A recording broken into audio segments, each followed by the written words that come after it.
Hello' everyone, আজিৰ ৰেচিপিত বনাবলৈ লৈছোঁ পিঠাং ৱিং, আমাৰ মিচিংসকলৰ পৰম্পৰাগত খাদ্য। তাৰ বাবে লাগিব লোকেল চিকেন, পিঠাগুড়ি, আদা, নহৰু, পিঁয়াজ, জালুক, জলকীয়া, ঘৰতে বনোৱা অলপ মছলা, নিমখ, হালধি। মছলাৰ বাবে পাঁচফোৰণ, লগতে ধনিয়া আৰু বগা জিৰা দিলে ভাল হয়। মছলা সাধাৰণতে বহুত বেছি দিয়া নহয়। চিকেনটো পুৰি ল'লে পিঠাং ৱিঙৰ আচল সোৱাদটো আহে।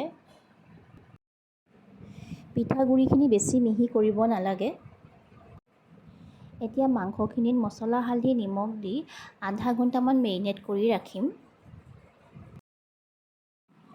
গৰম তেলত মাংসখিনি পিঁয়াজেৰে ৰঙচুৱাকৈ ভাজিব লাগে আৰু লগতে আমি ইয়াত এড কৰিম জলকীয়া আৰু নহৰু।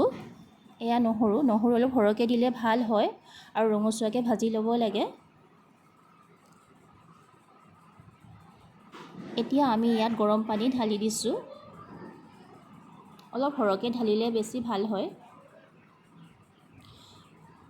আৰু মাজে মাজে লৰাই থাকিম আৰু খুব উতলিবলৈ দিব লাগে ভালদৰে।